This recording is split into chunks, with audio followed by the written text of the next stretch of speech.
स्थापकाय च धर्मस्य सर्वधर्मस्वरूपिणे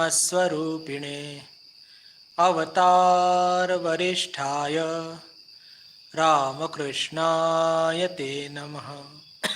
जननीं शारदां देवीं रामकृष्णं जगद्गुरुं पादपद्मे तयो श्रित्वा प्रणमामि मुहुर्मुहुः।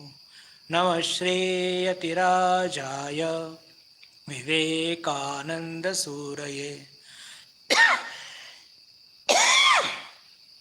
सच्चित्सुखस्वरूपाय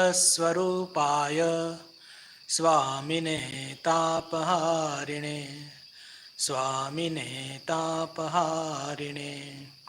वसुदेवसुतं देवं कंसचाणूरमर्दनं देवकी परमानन्दं कृष्णं वन्दे जगद्गुरुं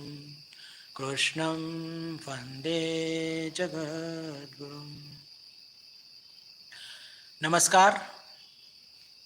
आपल्या सर्वांचं पुनश्च एकदा मनपूर्वक स्वागत या व्हर्च्युअल वर्गामध्ये.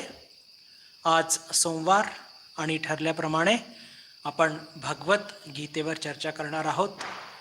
अध्याय 2, श्लोक नंबर 49. सांख्य योग. आपण आत्तापर्यंत आत्मतत्व ऐकलं, त्याच्यानंतर आत्मतत्वानंतर बुद्धियोग किंवा कर्मयोग त्याची चर्चा सुरू आहे. आणि मागच्या वर्गामध्ये आपल्याला सगळ्यांना नक्कीच स्मरणात असेल की मा फलेषु कदाचन असं जेव्हा भगवान श्रीकृष्ण म्हणतात 47व्या श्लोकामध्ये की तू कर्मफळाकडे लक्ष देऊ नकोस आणि कर्मफळाकडे लक्ष न देता तुला कर्म केलं पाहिजे. तर ते नेमकं कसं करायचं हे सांगण्याकरता 48व्या श्लोकामध्ये भगवान म्हणतात की योगस्थः कुरु कर्माणि संगम त्यक्त्वा धनंजय सिद्ध सिद्ध्योः समो भूत्वा समत्वम योग उच्यते.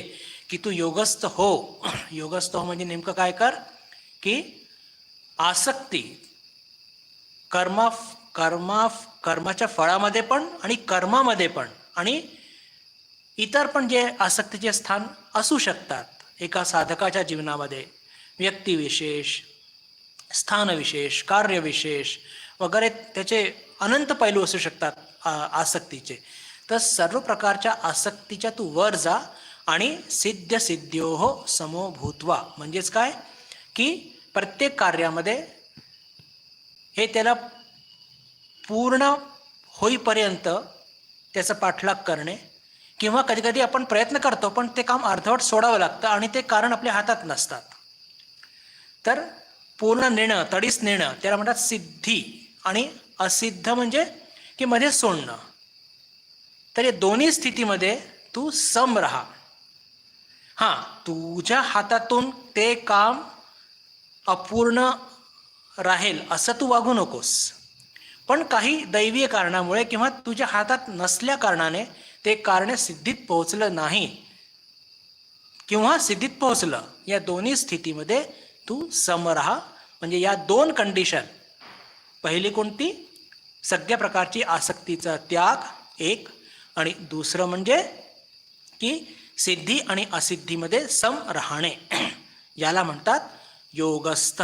तर योगस्थ होऊन तू कर्म कर, त्याला म्हणतात बुद्धियोग, समत्वयोग, समत्व बुद्धी, बुद्धियुक्त कर्म करणे वगैरे असे विभिन्न नाव भगवानांनी याला दिले आहेत. याची चर्चा आपण सविस्तर मागच्या वेळेस केली होती. आता आपण 49वा श्लोक त्याची चर्चा करणार आहोत. दूरेण यवरम कर्म बुद्धियोगात धनंजय बुद्धौ शरणमन्विच्छ कृपणाः फलहेतवः. दूरेण यवरम कर्म बुद्धियोगात धनंजय बुद्धौ शरणमन्विच्छ कृपणाः फलहेतवः. धनंजय अर्जुनानी गौधन हे जे सगळे दरोडेखोर घेऊन चालले होते एका राजाचे, ते वाचवून आणले होते, म्हणून त्याचं नाव धनंजय. म्हणजे गौरूपी धन त्याने जिंकून आणलं होतं, म्हणून त्याला धनंजय असं नाव पडलेलं आहे. दूरेण यवरम कर्म. याचा काय अर्थ? या समत्वरूप बुद्धी योगापेक्षा सकाम कर्म अत्यंत तुच्छ आहे. म्हणून हे धनंजया, तू समबुद्धीतच रक्षणाचा उपाय शोध, म्हणजे बुद्धियोगाचाच आश्रय घे. कारण फलाची इच्छा बाळगणारे अत्यंत दीन होत. काय याचा अर्थ? पहा, बुद्धियोगात किंवा योगात स्थित होऊन कर्म करणे हे अतिशय उत्कृष्ट आहे, आणि त्याच्या तुलनेमध्ये सकाम कर्म, स्वार्थसहित कर्म हे अत्यंत निकृष्ट दर्जाचं आहे. कृपणाः म्हणजे हे ॲडजेक्टिव्ह आहे कोणाला? की जे लोक स्वार्थसहित कर्म करतात ते कृपण आहेत, अत्यंत हीन आणि दीन वृत्तीचे लोक आहेत. म्हणजे इथे भगवानांना गोडवे गायचे आहेत बुद्धियोगाचे किंवा कर्मयोगाचे किंवा समत्व बुद्धीचे. तर ते तुलना करत आहेत की जे लोक समत्व बुद्धीचं आश्रय घेऊन कर्म करतात, योगात स्थित राहून कर्म करतात, त्यांच्या तुलनेमध्ये सकाम करणारे, कामनासहित कर्म करणारे, स्वार्थबुद्धींनी कर्म करणारे लोक कसे होत? तर अत्यंत दीन आणि निकृष्ट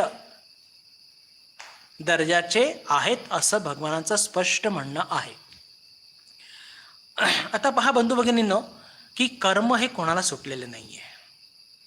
प्रत्येकाला कर्म करावेच लागतात, आणि कर्म उत्पन्न होतात, कर्म नष्ट सुद्धा होतात.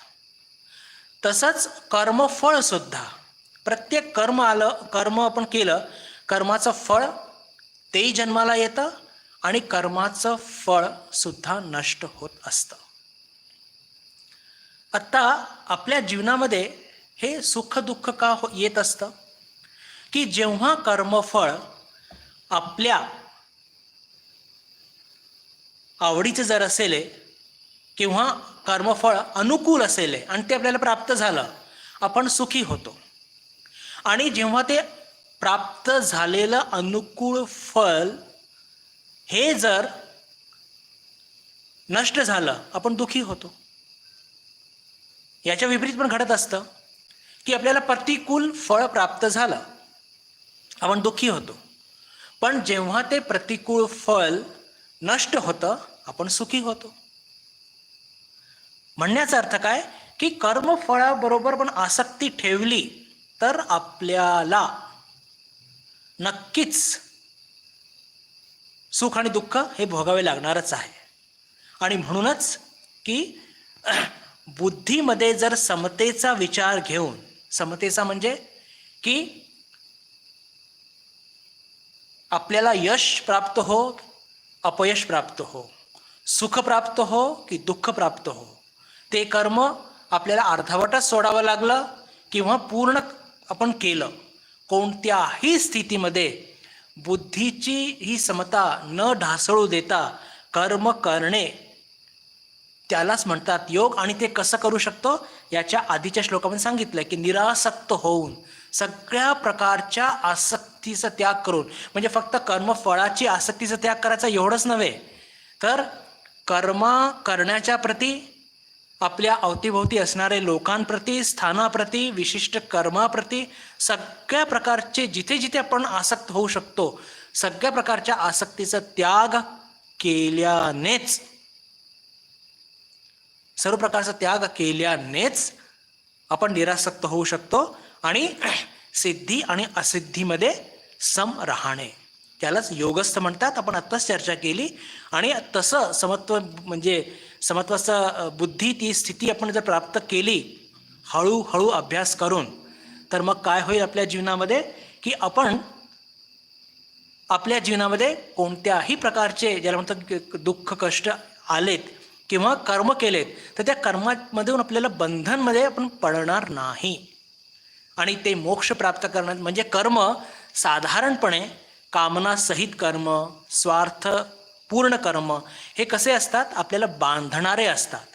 पण समत्वाच्या आचरण जर आपण केलं तर समत्वाच्या आचरणाच्या माध्यमातून, समत्वबुद्धीच्या आचरणाच्या माध्यमातून कोणतेही कर्म आपल्याला कधीही बंधनामध्ये टाकू शकणार नाही. एक सिद्धांत आपण लक्षात घेतला पाहिजे बंधू भगिनींनो, आणि हा आपल्या सर्वांचा अनुभव आहे. आणि विशेष करून आपण सर्वजण साधक आहोत, तर आपल्याला आपण खूपच सावधान असलं पाहिजे. पहा, आणि म्हणजे मी आपली स्थितीची चर्चा का करत आहेत, कारण की पहा, सामान्य लोक जे आहेत ते या सगळ्या गोष्टींचा विचार करत नाही. ते आपल्या दैनंदिन जीवन जे दिनचर्या आहे त्याचं पालन करतात, आणि पालन करता करता रात्री थकून भाकून झोपी जातात. उद्या सकाळ निघाली की पुन्हा तेच सुरू. त्यांना सवडच कुठे आहे हे सगळं विचार करण्याची. पण आपली बुद्धी जागृत झालेली आहे, पण आपल्या जीवनामध्ये अजून तितका त्याग वैराग्य पण नाही आहे. कर्मयोग आचरणात आपण आणण्याचा प्रयत्न करत आहोत, पण तेवढी अजून ज्याला म्हणू की या बुद्धीमध्ये समत्व सुद्धा प्राप्त झालेलं नाही आहे. म्हणून आपला जास्त प्रॉब्लेम आहे. पण घाबरायचं नाही आहे. पण काही काही ठळक गोष्टी आपल्याला लक्षात घेतल्या पाहिजे आणि त्याचं चिंतन केलं पाहिजे. की पहा, कर्मामधून कामना का काढली पाहिजे, स्वार्थ का काढला पाहिजे, तर याचं एक लौकिक कारण बघितलं बंधू भगिनींनो, तर आयुष्यभर आपण कर्म करतो कामनेपोटी, लोभापोटी, क्रोधापोटी, आणि सतत दुःख भोगत असतो आणि मध्ये मध्ये सुख मिळतं. आणि आयुष्यभर हे सगळे त्रास सहन केल्यानंतर पुन्हा आपल्याला दिसतं की अरे पुढचा जन्म घ्यायचा आहे आपल्याला आणि हे सगळं करायचं आहे. पहा, सामान्य लोक हा विचार नाही करत बरं. ते बापडे आपले एवढं सुख मिळालं त्यात ते सुखी आहेत, एवढं दुःख मिळालं तेही सहन करतात, आलेल्या दिवशी मृत्युमुखी पडतात आणि पुढचा जन्म घ्यायला स्वारी तयार असते. पण आपल्याला जन्म टाळायचा आहे नेहमी करता. तर आपण काय विचार केला पाहिजे की अरे आयुष्यभर मी इतकी खटाटोप केली, इतके दुःख सहन केले, आणि आता मृत्यू येऊन ठेपलेला आहे समोर, आणि आता त्याच्यात मला पुन्हा जन्म घ्यायचा आहे आणि पुन्हा हे सगळं करायचं आहे. याला म्हणतात विवेक विचार. आणि मग सावध असलं पाहिजे की नाही, मी समत्व गाठीन, मी साधना करीन, मी माझ्या कर्तव्य कर्मातून ते अहमबोध काढणार, सिद्धी असिद्धीच्या पलीकडे जाणार, निरासक्त होऊन कर्म करणार.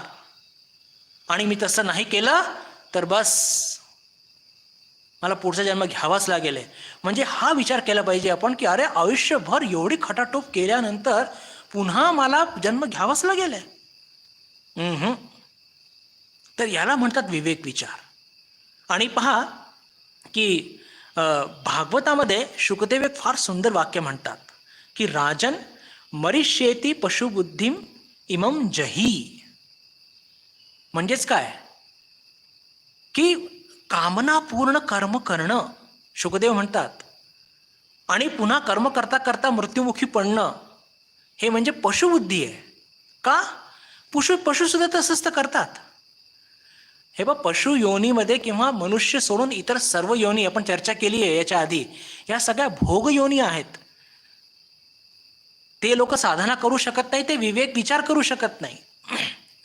पण मनुष्य योनीमध्ये हे शक्य आहे की जर आपण समत्वाचा विचार केला, समत्व बुद्धीचं आचरण करून आपल्या त्याला अंगीकार केलं, समत्व बुद्धीला प्राप्त केलं, तर काय होईल, आपल्या जीवनामध्ये कर्म तर दोघांनाही करावे लागतात, पण आपण जे कर्म करू त्या कर्मातून आपल्याला दुःख नाही, सुख पण नाही, दुःख पण नाही, आणि ते सगळं केल्यानंतर शेवटी जन्मसुद्धा नाही. हे फार महत्वाचं आहे. पहा, म्हणजे दोन मार्ग आहेत. पहिला मार्ग कोणता की कामना पूर्ण कर्म, स्वार्थ पूर्ण कर्म करायचे, आणि कर्म करता करता शेवटी म्हणजे आयुष्यभर त्रास, दुःख, कष्ट आणि थोडंसं सुख आहे, मी नाही म्हणत नाही, ते भोगायचं. आणि शेवटी ये रे माझा मागल्या, की पुन्हा जन्म घ्यावाच लागेल आणि पुन्हा ते KG1 पासून सुरू करावे लागेल. आमचे एक स्वामीजी फार छान गमतीमध्ये म्हणतात बरं, की अरे बाबा ते शाळा नको आणि ते गणित शिकणं नको म्हणे मला, म्हणून मला मुक्ती पाहिजे. अर्थातच ते गमतीमध्ये म्हणायचे, पण आपण बघतो ना की जीवनामध्ये ही किती खटाटोप करावी लागते.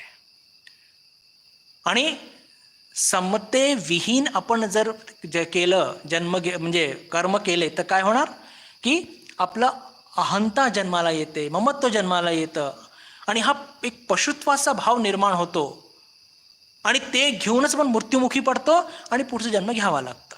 पण तेच ज्या साधकांनी किंवा ज्या महापुरुषांनी आपल्या जीवनामध्ये बुद्धीचं समत्व गाठलेलं आहे, पुन्हा सांगतो, निरासक्त पूर्ण कर्म करणे, सर्व प्रकारची आसक्ती सोडून आणि सिद्धी आणि असिद्धीमध्ये बुद्धीला सम ठेवणे, यश अपयशामध्ये बुद्धीला सम ठेवणे, मान अपमानमध्ये बुद्धीला सम ठेवणे, सुख दुःखामध्ये बुद्धीला सम ठेवणे, निरादर आणि आदरमध्ये बुद्धीला सम ठेवणे, हे सगळे त्याचे लक्षणं आहेत. ते केल्याने काय होईल, की पहा जीवनात मी पुन्हा पुन्हा सांगतोय, कर्म तर करावंच लागणार आहे. कर्म न करणे हे अध्यात्मला, म्हणजे कोणतंही उपनिषद वाचा, गीता वाचा, ब्रह्मसूत्र वाचा, स्वामीजीचं कम्प्लीट वर्क्स वाचा, ठाकूरांचं वचनामृत वाचा, माताजींचं मातृचरणे वाचा. अरे माताजी तर काय म्हणाल्या, की बाबा काजे थाकबे काज करले मन भालो थाके. म्हणजेच काय, की माताजी आपल्याला सांगून गेल्या की नेहमी माणसाने कर्मात गुंतून राहायला पाहिजे, उगीच बसू नये. ना उगीच बसलं की डोक्यामध्ये विचित्र म्हणजे काहीतरी नको ते विचार येतात. पण कर्म कसे करावे माताजींनी तेही सांगितलंय, निरासक्त होऊन.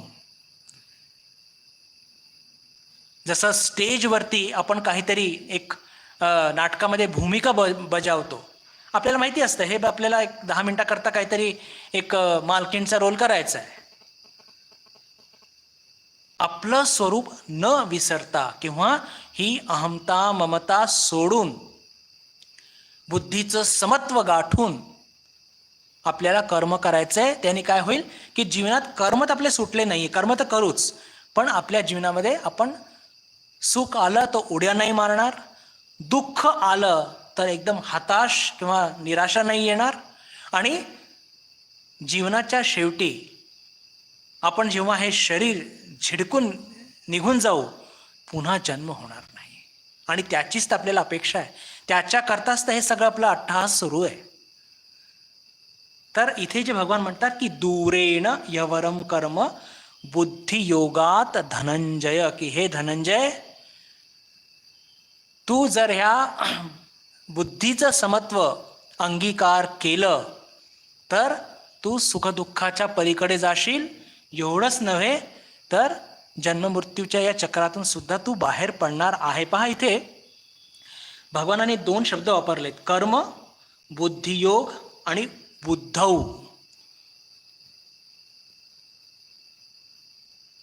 तर बुद्धियोग आणि बुद्धौ हे काय त्याचं म्हणजे ते काय एक दर्शवतं, समत्व बुद्धी. किंवा अजून स्पष्टपणे सांगू तर आपल्या सर्वांना स्मरणात असेल व्यवसायात्मिका बुद्धी, आपण चर्चा केली होती, श्लोक नंबर 41. व्यवसायात्मिका बुद्धी एकेह कुरुनंदन बहुशाखा जनंताश्च बुद्धयो व्यवसायिनाम.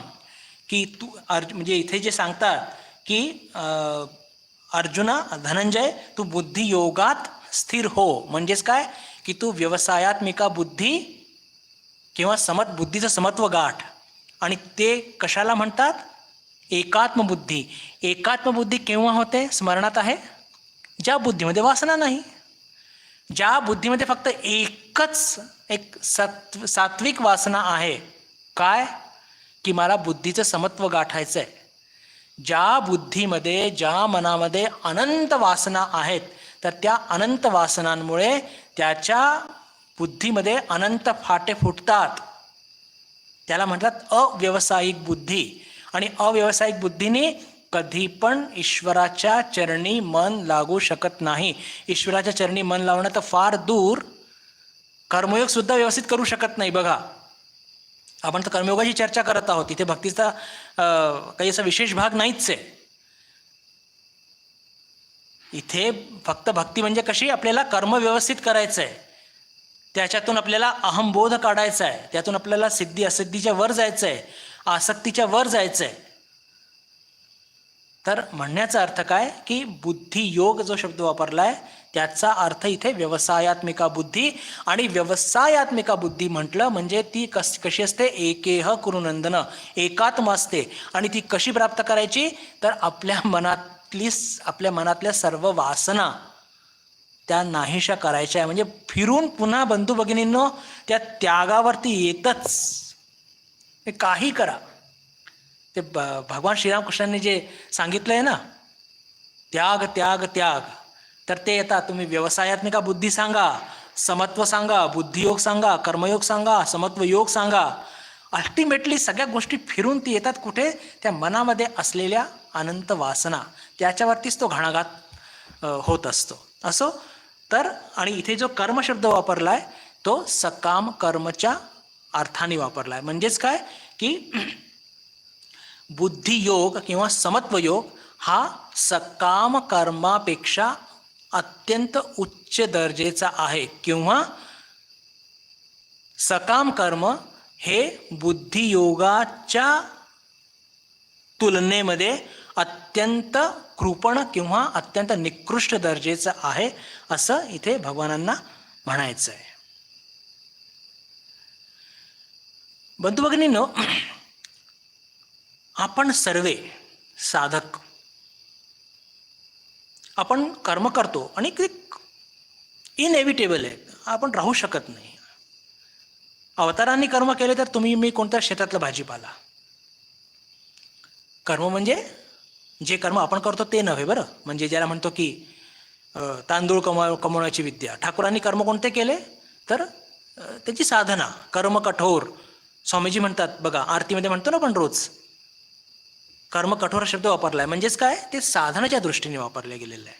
असो तर आपण साधारण मनुष्य जे प्रत्येक कर्म करत असतो त्याच्या मागे दोन पैकी एक कोणती तरी भावना असतेच. कोणत्या दोन? का तर भोगाची भावना, का तर योगाची भावना. महापुरुषांच्या जीवनामध्ये, अवतारांच्या जीवनामध्ये जर बघितलं तर प्रत्येक श्वास हा त्यांचा योगाच्या दृष्टीने असतो. सामान्य माणूस जे बाहेर 99.99 त्यांचे भोगाचा ॲटिट्यूड असतो, आणि तुमचा आणि माझा थोडाफार योगाचा असतो आणि जास्त भाग भोगाचा असतो. आपण पाईपलाईनमध्ये आहोत, आपण प्रयत्नात आहोत, हे एक प्रामाणिक वाक्य आहे. तर याच्यामध्ये अंतर काय असतो, आणि आपलं प्रत्येक कर्म हे जे कर्म आपण भोगाच्या दृष्टीने करत आहोत ते योगाच्या दृष्टीमध्ये कसं बदलायचं, किंवा याच्यामध्ये नेमकं अंतर काय आहे हे थोडक्यात बघून मग पुढे जाऊया. पहा, भोग प्रवृत्ती जी असते ती नेहमी कामना सहित असते. काही ना काही कामना त्याच्या मागे लागलेलीच असते. इव्हन सामान्य लोक मंदिरात जातात तर ते सुद्धा काहीतरी कामना असते.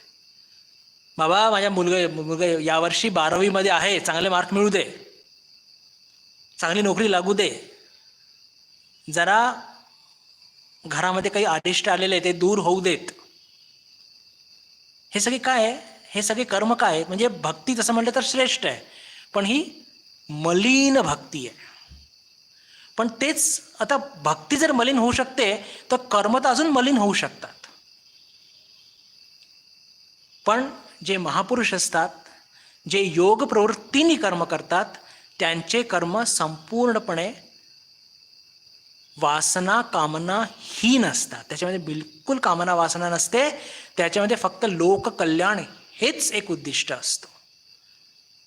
हे झालं एक फार मोठं अंतर. दुसरं, जेव्हा भोग प्रवृत्तीने कर्म करत असतो आपण किंवा सामान्य लोक, साधक किंवा सामान्य लोक, तर ते नेहमी दुःख देणारं असतं, आयुष्यभर दुःख देणारं असतं. आणि मध्ये मध्ये थोडीशी काहीतरी एक सुखाची झलक मिळते. पण जे योग प्रवृत्तीने कर्म करतात ते सुखदुःखाच्या पलीकडे असतात. पहा, प्रत्येक कर्माचं फळ असतं आणि ते सुखदुःख देऊनच जात असतं. ते येतात आणि जातात. पण जे कामनाहीन कर्म करत असतात, योग प्रवृत्तीने कर्म करत असतात, कर्मयोग आचरणात आणत असतात, ज्यांची बुद्धीने समत्व प्राप्त केलेलं आहे, त्यांच्या जीवनात सुद्धा सुखदुःख येतं बरं. ते म्हणजे कोणाला सुटलं नाही आहे. पण ते जसं म्हणतो ना की येतात आणि निघून जातात. मुळीच त्याच्याशी त्यांच्या मनावरती, बुद्धीवरती कोणताही परिणाम पडत नसतो. आणि आयुष्यभर हे सुखदुःखात्मक कर्म केल्यानंतर जे भोग प्रवृत्तीने कर्म करणारे असतात ते शेवटी जन्ममृत्यूच्या चक्रामध्ये पडतातच. आणि जे योग प्रवृत्तीने कर्म करतात ते आयुष्यभर सुखदुःखाच्या पलीकडे असतात आणि शेवटी जन्ममृत्यूच्या या चक्रातून नेहमी करता बाहेर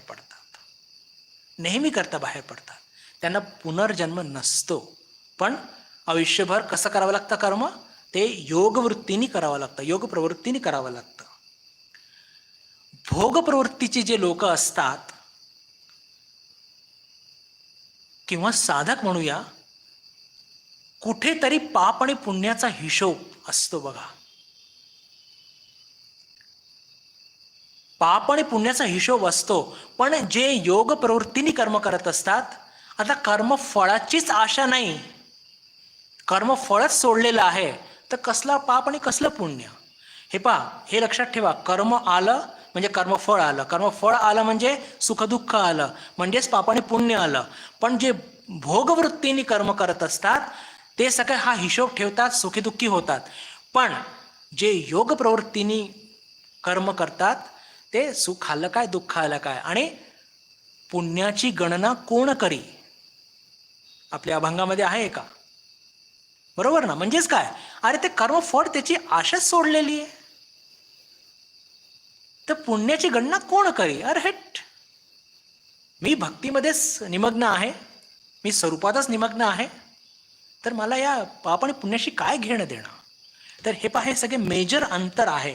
अजून एक फार मोठा अंतर आहे की जे भोगप्रवण असतात त्यांच्या जीवनामध्ये नेहमी भीती आणि अपेक्षा असते.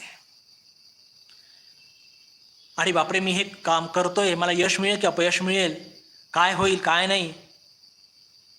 आणि अपेक्षा सुद्धा असते की नाही, मला हे असं झालंच पाहिजे. पण जे योग प्रवृत्तीने करतात ते बिलकुल भयरहित असतात. येऊ दे ना काय येतं, म्हणजे फळाची आशा नसल्याने यश आणि अपेक्षेची भीतीच नाही आहे, आणि अपेक्षाच नाही आहे, तर अपेक्षा भंगाचं दुःख पण नाही आहे. पहा, हे सगळे अंतर फार महत्त्वाचे बरं. आणि हे अंतर मी मुद्दाम आपल्या पुढे का मांडले की आपल्याला, आपण साधक आहोत म्हणजे 99.99 पेक्षा पण पुढे आलेलो आहोत, पण अजून आपले दिल्ली बहुत दूर है. आणि आपल्याला आपले प्रत्येक कर्म जे करत आहोत आपल्या जीवनामध्ये, ते प्रत्येक कर्म आपल्याला कर्मयोगात, बुद्धियोगात, समत्वयोगात बुद्धियुक्त करायचे आहेत. जर बुद्धियुक्त करायचे आहेत म्हणजे समत्वयुक्त करायचे आहेत, तर आपल्याकरता काय, अपेक्षा नसली पाहिजे, भय नसलं पाहिजे, आसक्ती नसली पाहिजे, सिद्धी असिद्धीच्या पलीकडे असलं पाहिजे, सुखदुःखाच्या पलीकडे असलं पाहिजे, कर्मफळाकडे लक्षच दिले नसलं पाहिजे. ह्या सगळ्या गोष्टी जेव्हा आपल्या आचरणात उतरतील तेव्हा आपले प्रत्येक कर्म हे कर्मयोगामध्ये त्याचं परिवर्तन होणार आहे. तर हे सगळे अंतर मुद्दाम मी पुढे का मांडला, कारण की आपल्याला दोन्ही गोष्टी, आपली स्थिती कशी आहे बंधू भगिनींनो, की आपण 99.99 मध्ये पडत नाही आणि दिल्ली तो बहुत दूर है. आपल्याला प्रत्येक कर्म बदलायचे आहेत कर्मयोगामध्ये, तर मग आपण कुठे कुठे चुका करतो. अरे मी ते कर्म करत असताना मी फार घाबरलो होतो, मला भय वाटत होतं की आता मला यश मिळेल की अपयश मिळेल. याचाच अर्थ की आपण भोग प्रवृत्तीने कर्म करत होतो. पुढच्या वेळेस तेच कर्म मी निर्भयतेने करत होतो. जे होईल ती ईश्वराची इच्छा या प्रवृत्तीने जर मी कर्म केलं तर नक्कीच ते कर्म आपल्याला कसं आहे ना की म्हणजे ज्याला म्हणतो ना की बिलकुल ॲट ए स्ट्रेच अचानक आपण कर्मयोगी झालो असं होणार नाही बरं. म्हणजे बुद्धानंद 7 वाजेपर्यंत हे कर्मभोगी होते आणि 7 वाजून 15 मिनिटांना कर्मयोगी झाले अचानक, असं आपलं कोणाचंही होणार नाही. काही कर्म काही काळपुरते, मनाची स्थिती चांगली आहे, आपण कर्मयोगी होणार. लागलीच दुसऱ्या क्षणी आपण कर्मभोगी सुद्धा होणार. आणि या अशा धडपडीत संघर्ष करत करत करत करत आपल्याला उठायचं आहे आणि आपले प्रत्येक कर्मयोगात बदलायचे. खूपदा धडपडू आहे, आपले गुडघे फुटतील, रक्तबंबाळ होऊ, आपण रडू आहे, होऊ द्या, जे होतंय ते होऊ द्या, पण आता मागे बघायचं नाही. छूट गया सो छूट गया, बस. आता मागे नाही, आता पुढेच बघायचं आहे. आणि जोपर्यंत ते प्राप्त होत नाही, ज्याच्याकरता आपण स्ट्रगल करत आहोत, बसायचं सुद्धा नाही. म्हणजेच कर्म सोडायचे नाही. या श्लोकामध्ये बंधू भगिनींनो एक शब्द आचार्यांनी भगवानांनी वापरलाय, कृपणाहा. आणि तो का वापरलाय ते सांगत असताना भगवान सांगतात की जे म्हणजे कामना सहित कर्मयोगाच्या तुलनेमध्ये जे आचरणात आणतात ते अत्यंत कृपण आहेत. हे म्हणजे एका प्रकारे खूपच घाण शिवी दिली असं म्हटलं तरी चालेल. शब्द जरा पॉलिश्ड आहे, पण काय अर्थ असतं कृपणचा? की जे लोक कामना सहित वृत्तीने, कामनायुक्त वृत्तीने कर्म करतात, कृपण आहे, नालायक ज्याला म्हणतो ना, किंवा स्वार्थ वृत्तीने, दीनहीन, याचक वृत्ती की मला म्हणजे पहा काय शब्द वापरला, याचक वृत्ती म्हणजे किती खराब असते. की नेहमी याचकाचे हात कसे असतात, अहो मला ते द्या हो, म्हणजे मी कर्म केलंय ते मला द्या हो. हॅट, सोडून दिलंय कर्मफळ, मला फक्त कर्म करायचं आहे, कर्मावरच माझा अधिकार आहे, कर्मफळ ते माझा भाग नाही येतो. याला म्हणतात राजाची वृत्ती, कर्मयोगीची वृत्ती. आणि म्हणून याचक किंवा भिकारी असतो कोण? जो कामनायुक्त कर्म करत असतो, जो नेहमी भीतीग्रस्त असतो. आणि एक अर्थ अजून असतो आणि तो फारच म्हणजे सहन करण्याच्या पलीकडे आहे, की कृपण म्हणजे निर्लज्ज असतात. इतका त्याचा म्हणजे अर्थ आणि इतका तो हे आहे. निर्लज्ज का हो? अरे सारखं तो कामना करून कर्म करतोय, सारखा तो लोभात पडतोय, मोहात पडतोय, जन्ममृत्यूच्या चक्रात पडतोय, आणि तरी सुद्धा कामना सुटत नाही. निर्लज्ज नाही म्हणायचं तर काय म्हणायचं? हे सांगताना आत्मानंदजी महाराज एक उदाहरण सांगतात. एक रामकृष्ण संघाचे फार मोठे स्वामीजी झालेत, आता ते नाही आहेत, ब्रह्मलीन झालेत. आणि ते सरळ उदाहरण सांगतात कोणाचं तर ययातीचं, की पहा म्हणजे इंद्रिय सुखभोगाच्या मागे ययाती इतके निर्लज्ज झाले की त्यांनी आपल्या मुलाचं यौवन मागण्यामध्ये सुद्धा त्यांना थोडी सुद्धा लाज वाटली नाही, म्हणून निर्लज्ज म्हटलंय.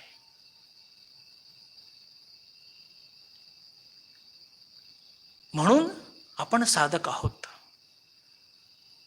आणि आपलं विवेक जागृत झालेला आहे, बुद्धी जागृत झालेली आहे. तर आपण काय केलं पाहिजे की आपल्या जीवनातून हे सगळी कामनायुक्त कर्म करायचेच, पुन्हा सांगतो, पण त्यातलं जे कामना आहे ती पूर्णपणे काढली पाहिजे. त्यातून काय होईल? त्यातून एक तेज निर्माण होईल आणि त्या ओज आणि तेजच्या माध्यमातून आपला प्रवास पुढे जाईल.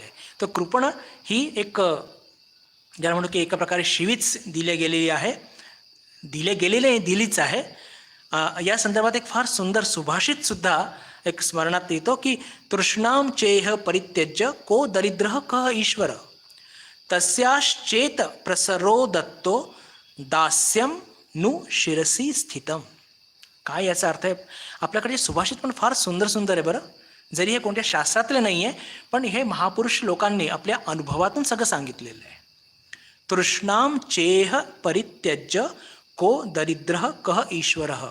म्हणजे ज्यांनी आपल्या जीवनामध्ये तृष्णाचं, कामनाचं, वासनांचं त्याचं संपूर्णपणे त्याग केलेला आहे, त्याच्या पुढे कोणी दरिद्र आलं काय आणि ऐश्वर संपन्न फार मोठा कोणी व्यक्ती आला काय, त्याची वृत्तीच याचकाची नाही आहे.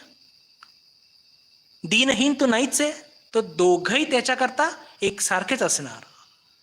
ज्याने कामनाचा त्याग केलेला आहे त्याच्या पुढे एक अत्यंत दरिद्र व्यक्ती आली काय, दरिद्री आली काय, आणि एक खूप ऐश्वर्यवान व्यक्ती आला काय, त्याच्या मनावरती काहीही परिणाम होणार नाही.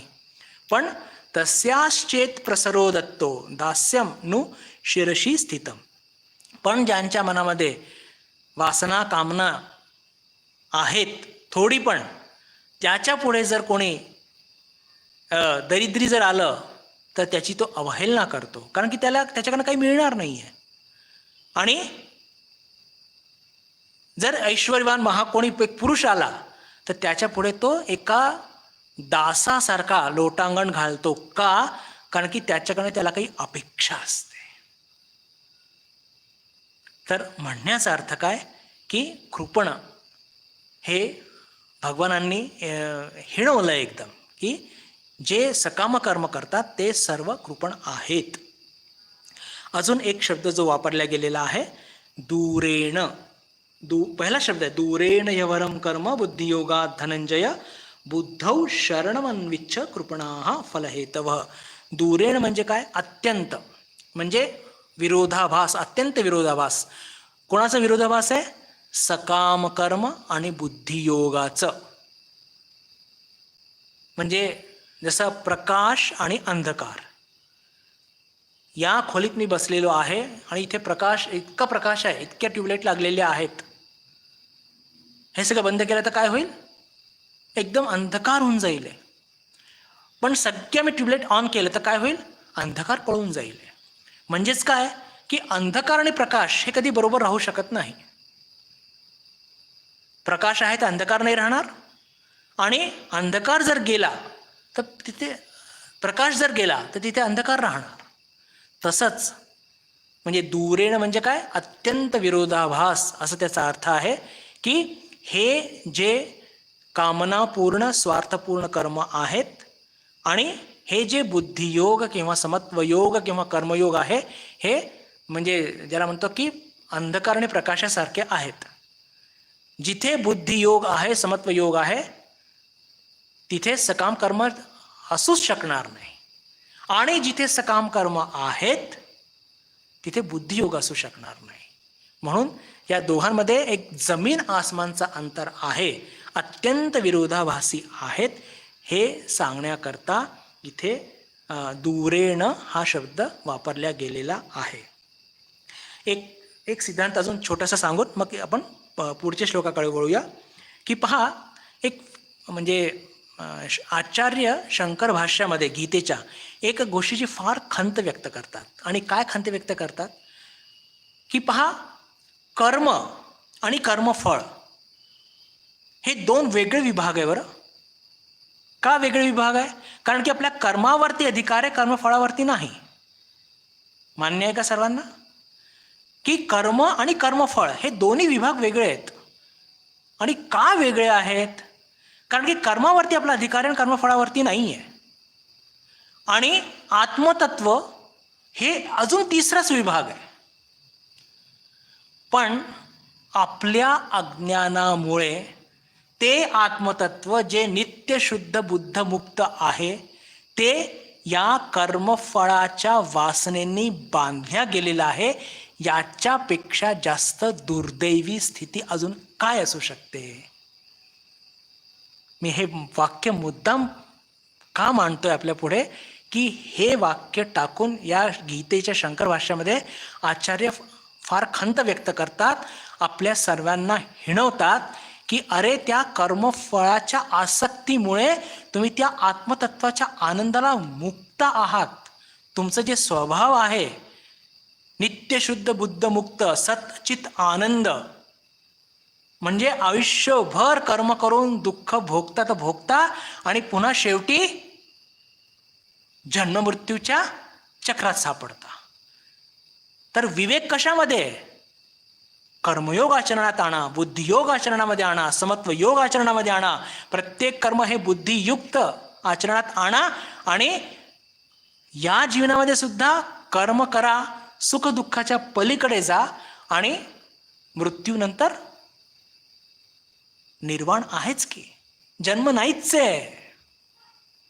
तर आता म्हणजे हे दोन मार्ग सांगून आचार्य आपल्याला स्पष्टपणे जणू काय म्हणतात की अरे तुम्हाला कळून जर तुम्ही हे नाही करत तर मग आता तुमच्यासारखे, मी बोलत नाही पुढे, आपल्यासारखे आपणच असं. पण ह्या चर्चेतून तो एक विश्वास निर्माण होतो की नाही, आपण एक त्या चांगल्या मार्गावरती आहोत आणि ठाकूरांच्या कृपेनं आपल्या जीवनामध्ये सुद्धा ही समत्व बुद्धी येणार आणि ती समत्व बुद्धी येऊन आपण आपल्या जीवनामध्ये सुद्धा जे आपलं इप्सित आहे मोक्ष, जन्ममृत्यूच्या पलीकडे, ते आपण जाणारच. तर इथे या श्लोकाचं हे विवेचन पूर्ण होत आहे. पुढचा श्लोक घेऊया. आणि आता पहा बंधू भगिनींनो की या गीतेमध्ये टप्प्याटप्प्याने या कर्मयोगाचा इतका सूक्ष्म विचार केले गेलेला आहे की जसं जसं, आणि प्रत्येक एक सूक्ष्म पदार्थ त्यांनी उघडलेला आहे. म्हणजे सुरुवात करतात स्थूलापासून, आणि जेव्हा भगवानांना वाटतं की अर्जुन आता तयार झालेला आहे की तो या कर्मयोगाच्या सूक्ष्म गोष्टी समजू शकेल अशी त्याची पात्रता आलेली आहे. ही पात्रता आली आहे असं ध्यानात आल्यावर भगवान बरोबर सूक्ष्मपासून सूक्ष्म पदर त्याचा उलगडा करत असतात. आणि आपण ते बघतोय. आता पहा, आधी तर एकदम आत्मतत्वापासून सुरुवात केली, तो सूक्ष्म भाग होता. पण हे श्लोक जेव्हा याचे विवेचन करू त्यातून आपल्याला लक्षात येईल की भगवानांनी कसं बारीक बारीक गोष्टींचा विचार करून, आणि याच्यापुढे अजून त्या बारीक बारीक गोष्टींचा विचार करणार आहेत. का? कारण की हे कर्मयोग आपल्या जीवनाशी निगडीत आहे. कर्तव्य केल्याशिवाय, कर्म केल्याशिवाय आपण राहू शकत नाही. फक्त त्या कर्तव्याला, त्या कर्माला समत्व बुद्धीची जोड दिली, अहमबोध काढला, तर आपला प्रत्येक कर्म आपल्याला मोक्षाच्या मार्गावरती पुढे नेणाराच आहे. मग ते स्वयंपाकघरात पोळ्या लाटणं असो, की एखाद्या वर्गामध्ये मुलांना गणित शिकवणं असो, एखाद्या इंडस्ट्रीमध्ये एखादी कार बनवणं असो, की एखाद्या IT कंपनीमध्ये काही प्रोग्राम लिहिणं असो, कोणताही कर्म असो, प्रत्येक कर्म तो आपल्याला ईश्वराकडे नेणाराच ठरेल जर आपण बुद्धियोगाचं आचरण केलं, समत्व बुद्धीचं आचरण केलं, कर्मयोगाचं आचरण केलं तर ते काय, तो म्हणजे ते काय सूक्ष्म तत्व मांडू इच्छित आहेत भगवान, ते जरा आपण आधी श्लोक वाचूया, नंतर त्याचा अर्थ वाचूया, मग त्याच्या विवेचनाकडे वळूया. बुद्धियुक्तो जहातीह उभे सुकृत दुष्कृते तस्माद्योगाय युज्यस्व योगः कर्मसु कौशलम. हे शेवटचे 3 शब्द आपल्यापैकी सर्वांनी अनेकदा ऐकले असतील आणि त्याच्या संदर्भात सुद्धा बरंच काहीतरी, ज्याला म्हणूया की चुकीचं काहीतरी पसरलेलं आहे, त्याची सुद्धा चर्चा पण करूया. बुद्धियुक्तो जहातीह उभे सुकृत दुष्कृते तस्माद्योगाय युज्यस्व योगः कर्मसु कौशलम. अजून एक परिभाषा देत आहे कर्मयोगाची, आणि ती काय आहे? समबुद्धीचा पुरुष पुण्य व पाप या दोहींचाही याच जगात त्याग करतो. पहा, पाप आणि पुण्याचा त्याग करतो, कर्माचा नाही. ही गोष्ट मी सारखी सारखी म्हणणार आहे बरं, की अहंबोधाचा त्याग, त्याच्यानंतर आसक्तीचा त्याग, पण कर्माचा त्याग नाही. कर्म हे करायचीच आहे, फलाभिसंधी नको, कोणत्याही प्रकारची आसक्ती नको, सिद्धी आणि असिद्धीच्या पलीकडे जायचं आहे, पण कर्माचा त्याग नाही. कर्म तर करावीच लागणार आहे. समबुद्धीचा पुरुष पुण्य व पाप या दोहींचाही याच जगात त्याग करतो, अर्थात त्यापासून मुक्त असतो. म्हणून तू समत्वरूप योगाला चिकटून राहा. अर्जुनाला सांगतात ते, म्हणजेच आपल्याला सांगतात ते भगवान, की म्हणून तू समत्वरूप योगाला चिकटून राहा. हा समत्वरूप योगच कर्मातील दक्षता आहे. हे वाक्य महत्वाचं आहे बरं. हा समत्वरूप योगच कर्मातील दक्षता आहे, म्हणजेच कर्मबंधनातून सुटण्याचा उपाय आहे. याचं आपण विवेचन थोडंसं बघूया. बुद्धियुक्तो जहातीह उभे सुकृत दुष्कृते. सुकृत दुष्कृते अर्थ एकदम बिलकुल सोपा आहे, की सुकृत आणि दुष्कृत म्हणजेच काय, की जेव्हा पहा बंधू भगिनींनो, आपण जेव्हा कर्म करतो ना, प्रत्येक कर्माचे काही ना काही फळ असणारच. त्याच्याकडे लक्ष द्यायचं की नाही द्यायचं हा आपला भाग आहे, आणि आपण आहोत म्हणून आपण लक्ष न देण्याचाच प्रयत्न करूया. पण आपल्याला हे माहिती आहे की आपण घरामध्ये लहान मुलं सांगतो की अरे चांगले कर्म कर, वाईट कर्म करू नकोस. का? सुकृताचे फळ कसे असतात? चांगले असतात, पुण्य देणारे असतात. आणि दुष्कृत कसे असतात? हे पाप देणारी असतात. आता पहा, आपण थोडं वाईडर स्केलवरती चर्चा करणार आहोत, एक मोठ्या कॅनव्हासवर चर्चा करणार आहोत. कॅनव्हास म्हणजे एका मोठ्या पातळीवर चर्चा करणार आहोत. काय? की 4 प्रकारचे मनुष्य या जगामध्ये वावरत असतात. पहिला प्रकार म्हणजे 99.99. त्या कॅटेगरीमध्ये कसे असतात की लोक स्वार्थापोटी, कामनापोटी, क्रोधापोटी, लोभापोटी, मोहापोटी, आसूड उगवण्याच्या दृष्टीने कर्म करत असतात. म्हणजे त्याचे अनंत कारण असू शकतात. त्याच्या परिणामाची ते काही काळजी करत नाही. काही त्यांना परिणाम किंवा बौद्धिक विचार किंवा बौद्धिक क्षमता हा भागच नसतो. मला हे पाहिजे, मी करणार. आणि मग त्याचे ते सुकृत दुष्कृत घडतात, पापपुण्य मिळतात, आणि त्याला बाकीचं काही घेणं देणं नसतं. त्यांची चर्चा सोडून देऊ. अजून एक कॅटेगरी असते, ती पण कॅटेगरी चर्चा करण्यालायक नाही आहे, की ज्यांची थोडी बुद्धी जागृत झालेली असते, थोडी विचार करतात, पण नैतिक जीवन पण जगतात, विचार करून कृत्य करण्याचा प्रयत्न करतात, पण तरी त्यांच्या हातातून सुद्धा सुकृत आणि दुष्कृत घडतं. म्हणजेच पाप पुण्याची साखळीमध्ये ते अडकतातच. एक लक्षात घ्या, पाप जर साखळी आहे तर पुण्य सुद्धा साखळी आहे. पाप जर लोखंडाची साखळी आहे तर पुण्य ही सोन्याची साखळी आहे. आणि पुण्य करून काय होणार हो? कुठला तरी आपल्याला एक स्वर्गलोक मिळणार, पितृलोक मिळणार, तिथे खूप भोग भोगू आहे. आणि भोग भोगल्यानंतर शेवटी काय होणार, की जेव्हा ते त्या लोकामध्ये, स्वर्ग लोकामध्ये भोग संपले की पुन्हा काय, जन्म घेऊन मर्ती लोकामध्ये. म्हणून पहा मोक्षाचं महत्व काय आहे. अरे हे वलती खालती स्वर्गलोक मृत्यूलोक, स्वर्गलोक मृत्यूलोक किती दिवस करायचं आहे? हे पहा, साधकची वृत्ती म्हणजे पुण्य कर्म करण्याची वृत्ती, म्हणजे त्याच्या मागची जी वृत्ती असते ती भोगवृत्ती असते. लक्षात घ्या, मला इथे पण चांगलं जगायचं आहे आणि मला म्हणजे मृत्यूनंतर स्वर्गामध्ये पण भोग घ्यायचे आहेत. म्हणजे भोगवृत्ती काही जात नाहीये. आणि त्याच्याकरता मग काय, की मी काहीतरी पुण्यकर्म करतो. हे पहा, हा विचार वाईट नाहीये. पण हा विचार त्या 99.99 लोकांकरता आपल्याकरता नाही आहे. आपण साधक आहोत, लक्षात ठेवा. आपण साधक आहोत आणि आपल्याकरता काय विचार आहे? 4th कॅटेगरी, बुद्धियुक्त समतायुक्त कर्म करणे. म्हणजेच काय? पाप पुण्याच्या पलीकडे जायचंय. आपल्याला पापही नको आणि पुण्य पण नको.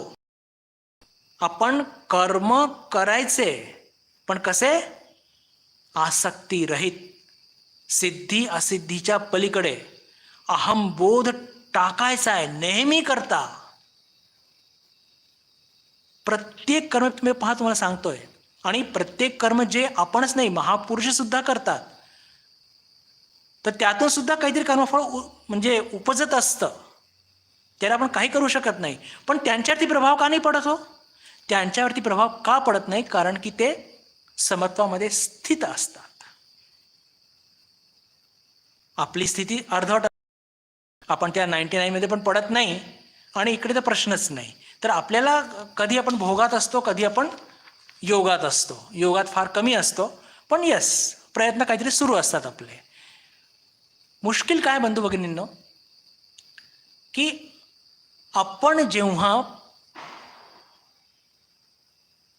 पुण्याकरता कर्म करतो ना, याचाच अर्थ काय असतं? की आपला अहमबोध किंवा आपण समत्व गाठलेलं नाहीये. पुण्य चांगली गोष्ट, मी पुन्हा सांगतोय बरं, पण पुण्य प्राप्त करण्याची वृत्तीचा जन्म, पुण्य प्राप्त करण्याच्या विचाराचा जन्म हा भोगातून निर्माण झालेला आहे. आणि साधकाचं ऑब्जेक्शन त्याच्यावरती आहे, भगवानांचं ऑब्जेक्शन त्याच्यावरती. की तुला पुण्य पाहिजे कशाला? तुला तर हे स्वर्ग वगैरे सगळं ओलांडून तुला जायचंय मुक्ती करता, नेहमी करता. मग तुला पुण्याची इच्छा का होतीये? पण सत्कर्म हे करावे बरं. आता हे सगळ्या गोष्टी फार सूक्ष्म आहेत आणि महत्त्वाच्या आहे, कारण की आपण कर्म केल्याशिवाय राहू शकत नाही. आणि दुष्कृत्य हे आपल्याला सर्वथा निषिद्ध आहेत, सर्वथा निषिद्ध आहेत. म्हणजे आपण बंधनात पडू म्हणून नव्हे. अरे दुष्कृत्यातून अवनती, म्हणजे कोणाला त्रास पण होईल आणि आपली अवनती होणार आहे, हे पण लक्षात घेतलं पाहिजे. म्हणून अपेक्षित काय? साधकाने नेहमी सत्कर्म करावे, पुण्य प्राप्त करण्याच्या इच्छेने नव्हे, तर पुण्य आणि पापाच्या पलीकडे जाण्याच्या दृष्टीने. हे पहा, अत्यंत सूक्ष्म विचार आहे. पहा, आपण सुद्धा साधक लोक आहोत, आपण तीर्थयात्रा करतो आणि अनेक काही काही सगळं करत असतो, दान देत असतो, गरजू लोकांची मदत करत असतो विभिन्न रूपांनी. त्यातून फळ निर्माण होणार, पुण्य निर्माण होणार. पण पहा, आपल्याला आपण काय शिकवलं गेलेलं आहे? श्रीरामकृष्णार्पणमस्तू. एवढंच नव्हे, तर आपल्यापैकी ज्या लोकांची साधना रामकृष्ण मिशन करणं झाली असेल किंवा इतर पंथांमध्ये झाली असेल, तरी सुद्धा पहा, सद्गुरू काय सांगतात की साधना झाल्यानंतर आपण काय करतो? श्रीरामकृष्णार्पणमस्तू, की ह्या सगळ्या ध्यान साधनेचं जे काही फल उत्पन्न होईल, ठाकूर ते तुझ्या चरणी अर्पण. ते फळ मला नकोय, मला काय पाहिजे? तुझ्या चरणी भक्ती, तुझं दर्शन पाहिजे मला. कारण की या प्रकारच्या वासनेमध्ये कोणताही दोष नाही आहे, वचनामध्ये ठाकूर स्वतःच सांगतात. तर म्हणण्याचा अर्थ काय? की सत्कर्म करून पुण्य हे उपजणारच, त्याला आपण काही करू शकत नाही. पण ते पुण्य मी माझ्या खिशात नाही ठेवणार आहे. भगवान श्रीरामकृष्ण काय म्हणाले होते? ध्यानात आहे ना? आई, हे घे तुझं पाप आणि हे घे तुझं पुण्य. हे घे तुझी शुची, हे घे तुझी अशुची. हे घे तुझं ज्ञान, हे घे तुझं अज्ञान, आणि मला शुद्ध भक्ती दे. That is the idea. कर्म मी करणारच, मला करणं भाग आहे. पण यातून जे काही कर्मफळ म्हणजे उत्पन्न होणार आहे, कदाचित थोडंसं पाप पण निर्माण होऊ शकतो, पण मग ते पण नको आहे मला, आणि पुण्य पण नको आहे. ठरलेली वेळ संपलेली आहे बंधू भगिनींनो. आज आपण इथेच थांबूया. याचा अजून थोडासा एक सूक्ष्म विचार, विशेषकर साधकाच्या दृष्टीने आणि सामान्य लोकांच्या दृष्टीने सुद्धा याची चर्चा करूया. आणि हे पण चर्चा करूया की जेव्हा महापुरुष लोक म्हणजे भगवान, विशेषकर भगवान श्रीकृष्णाची 2-3 उदाहरणं घेऊया आपण, की कर्म इतके म्हणजे पूर्ण महाभारताचं युद्ध मध्ये त्यांनी सहभाग केला आणि एवढं सगळं कंस, चाणूर आणि मधु, कैटभ सगळ्यांचा वध केला. राजे होते, मथुराचे राजा झाले, नंतर द्वारकेचे झाले आणि इतकं सगळं त्यांनी सगळं घडवून आणलं, तरीसुद्धा ते कर्म अलिप्त कसे होते आणि त्यांना कर्म कसं लागत नव्हतं याची चर्चा करूया. आणि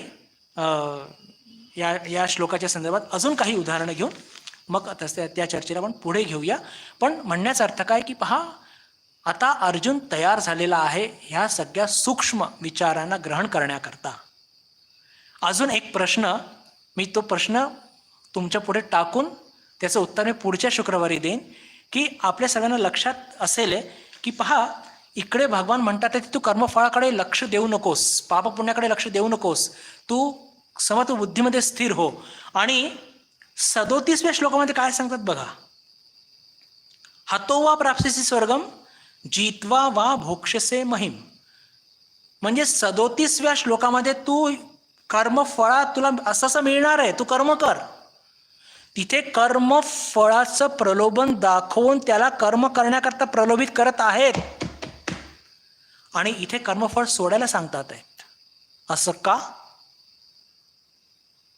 याची चर्चा येत्या शुक्रवारी पण करू. आज आपण इथेच थांबूया. बुधवारी आत्मबोधाकरता आपली भेट होणारच आहे. त्या दिवशी आपल्या सर्वांशी पुन्हा एकदा भेट होईल अशी आशा मनात ठेवून मी आपल्या सर्वांशी निरोप घेतो. नमस्कार. ओम शांती शांती शांती. हरि ओम तत्सत. श्रीरामकृष्णार्पणमस्तु.